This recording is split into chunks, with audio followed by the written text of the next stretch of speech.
آمنوا ادخلوا فی السلم کافہ. اللہ جل شانہ فرمائی اے مسلمانانو په اسلام کې پورا پورا داخل شي. څه مطلب؟ مطلب دا چې اے مسلمانانو دو مطلب دی ښه. یو مطلب دا چې خپل ټول جسم دې په اسلام کې ور داخل کا. بل مطلب دا چې په ټول اسلام کې ور داخل شه. په هر شعبه کې د اسلام ژوندې کا. ستا سترګې د اسلام تابع وي، ستا غوږونه د اسلام تابع وي، ستا دل دماغ د اسلام تابع وي، ستا لاس او خپې د اسلام تابع وي،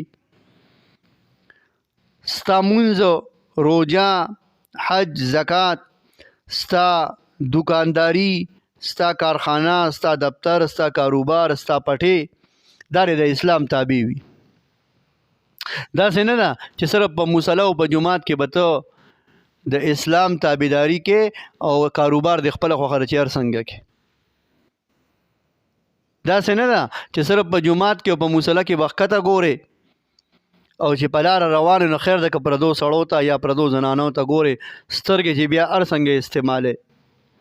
دا څه نه ده چې په جماعت کې به ګانې نه اورې او د جماعت نه بارې اوره خیر د خپل سمې دی. دا څه نه ده چې کنه په خانه کعبه کې او په جماعت کې او په مونځ کې به دروغ نه وي او د جماعت نه چې بار روزي خیر دی بیا وایه. دا څه نه ده. دا څه نه ده چې بعضې اسلام منم او بعضې نه منم. د خپل طبیعت دین باندې او د خپل طبیعت اسلام باندې به نه چلیږي. په طبیعت ته زه یې مونځ به وکړم او که پړه دې ځای نه مونځ به نه کوم. نه داسې نه ده. که پړه دې ځای یي او که نه یې مونځ به کوې. که طبیعت دې غواړي که نه غواړي د مسلمان عزت به کوې.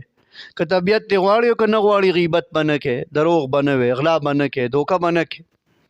په خپله هره معامله کې د تمامو حقوق الله او د تمامو حقوق العباد خیال وساته. ادخلوا فی السلم کافه. پورا پورا په اسلام کې ور داخل شه او په پورا اسلام کې داخل شه. دا څه نه ده چې مونځ کوم او روژه راته ګرانه ده. مونځ خو شکر دې کوم خو د قرآن تلاوت ته مې واړه نه پرېږدي نو بس ډډې مې نه لګي. یاره بس کاروبار کوم شکر دې مونځ خو کوم خو کاروبار کې مې سود دی، کاروبار کې مې غلا ده، دوکه ده، دې نه بغیر وي چلیږي نه. شکر دې مونځ خو په خپل ټایم کوم خو یاره بس زکات ته مې ډډې نه لګي، زکات مې نه دی ورکړی. نه داسې نه ده. ادخلوا فی السلم کافه.